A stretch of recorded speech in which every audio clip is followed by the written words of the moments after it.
வேக வைத்த பாசிப்பருப்பு, தேங்காய் பால் தேவையான அளவு, வெல்லப்பாகு தேவையான அளவு, நெய்யில் வறுத்த முந்திரி, திராட்சை, தேங்காய், ஏலக்காய் பொடி, கேசரி பவுடர் தேவையான அளவு. இப்போ முதல்ல என்ன பண்ணுறோம், அடுப்பத்தை வச்சு அதில் கொஞ்சம் சுடு தண்ணி ஊற்றிக்கிறேன்.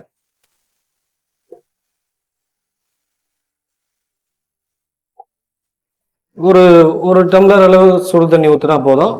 அப்புறம் தேவையான ஊற்றிக்கலாம். ஏன்னா நம்ம சிறுபருப்பை வேக வச்சுட்டோம்.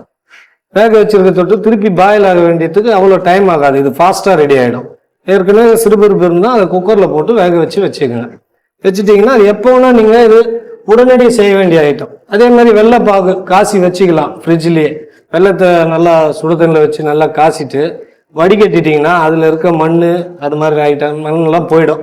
வெள்ளைப்பாகு அதுவும் வச்சுக்கலாம். இதெல்லாம் நீங்கள் எப்பவும் ஃப்ரிட்ஜில் வச்சு எப்போ வேணாலும் அர்ஜென்ட்டாக டக்குன்னு ஒரு பாயாசம் செய்து யாருக்கு வேணால் கொடுக்கலாம், வந்த விருந்தாளிகளுக்கு கொடுக்கலாம், அந்த மாதிரி செய்யலாம். இது சனிக்கிழமை பேர்லேயே திருக்கடை நாமம்னு வர தொட்டு பெருமாளுக்கு விசேஷமான ஒரு நெய்வேத்தியமாகும். இப்போ தண்ணி கொதிக்குது. இப்போ தண்ணி கொதிக்க ஆரம்பிச்சிச்சு. வெந்த சிறுபருப்பு அதில் போட போகிறோம்.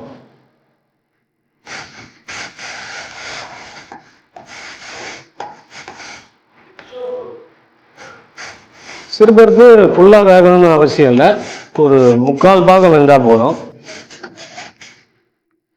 அப்போ தான் சாப்பிடுவதற்கு நல்லாயிருக்கும்.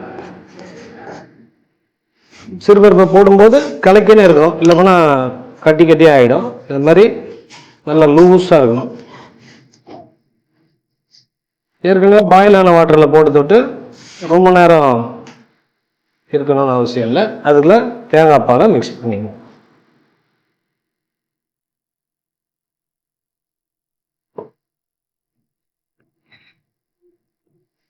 இப்போ ஃபுல் சிம் தீயில் வைக்கணும்னு அவசியம் இல்லை.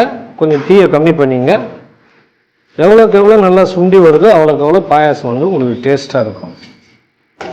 இன்னும் ஸ்வீட் சேர்க்கலை நான். தேங்காய் பால் நல்லா கொதிக்கணும் பருப்போட. இப்போ நல்லா பாயாசம் கொதிக்க ஆரம்பிச்சிச்சு. இப்போ நீங்கள் அந்த வெல்லத்தை எல்லாம் ஆட் பண்ணிக்கலாம்.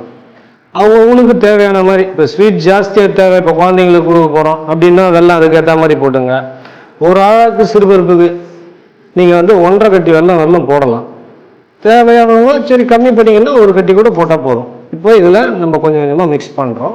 இப்போ வெல்லத்தை கொஞ்சம் கொஞ்சமாக நம்ம ஊற்ற ஆரம்பிக்கலாம். இல்லை வெள்ளைப்பாகு எடுக்கிறது கஷ்டம், கொஞ்சம் லேட் ஆகும், முடியலன்றவங்க தாராளமாக சர்க்கரை போட்டே பண்ணுங்க, தப்பு கிடையாது. இப்போ கொஞ்சம் ஏலக்காய் தூள் வாசனைக்காக ஏலக்காய் தூள் போட்டிங்கன்னா ரொம்ப நல்லாயிருக்கும். பாருங்க நல்ல பதமாகி போச்சு. சிறுபருப்பு, வெல்லம், தேங்காய் பால் 3 கலந்து ஒரு நல்ல கலர்ஃபுல்லாக வரும். இப்போ நம்ம கேசரி பவுடர் வச்சுருக்கோம். அந்த கேசரி பவுடர் கொஞ்சம் மிக்ஸ் பண்ணிக்கலாம்.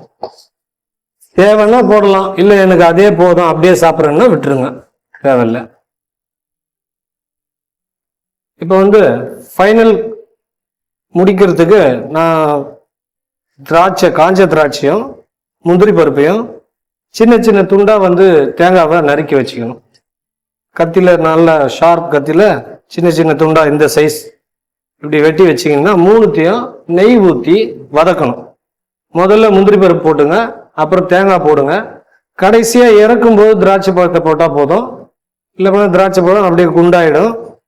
இப்படி போட்டிங்கன்னா உங்களுக்கு எல்லாமே நல்லா நெய்யோட கலந்த பதத்தில் இருக்கும். இப்போ பாயாசம் ரெடி ஆயிடுச்சு. நம்ம இந்த நெய்யில் பொரிச்சதை இதில் போடணும். இப்போ நெய்யில் பொரிச்சதை இதில் போட்டிருக்கேன் பாயாசத்தில். நீங்கள் இதை இப்போ பரிமாறுறதுக்கு வேறு பாத்திரத்தில் மாற்றிக்கலாம்.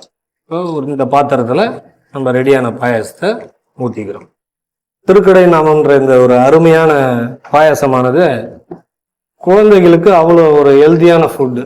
ஏன்னா சிறுபருப்பு அவ்வளோ நல்லது உடலுக்கு. முந்திரி போட்டிருக்கோம், திராட்சை, தேங்காய் சின்னதாக போட்டது, தேங்காய் பால் வயிற்று புண்ணு ஆற்றும். அது மாதிரி பல விதமான நல்ல விஷயங்கள் இருக்க தொட்டு இந்த பாயசத்தை காய்ச்சி எடுத்து நீங்கள் ஃப்ரிட்ஜில் வச்சு கூட சில்லுன்னு கூட குழந்தைங்களுக்கு பசி எடுக்கும்போது கொடுக்கலாம். கொடுத்தீங்கன்னா அவங்களுக்கு இது ஒரு ஹெல்த்தியான ஃபுட்டு, அவங்க வளர்ச்சிக்கு நல்லா இருக்கும். வேறு யார் பெரியவங்க இருந்தாங்களோ அவங்களுக்கும் கொடுக்கலாம், அவங்களும் டேஸ்ட்டாக சாப்பிடுவாங்க. இப்படி ஒரு டேஸ்டான பாயாசம் வந்து எல்லாருக்கும் கொடுத்து அவங்கள மகிழ்விங்க, நல்லா இருக்கும்.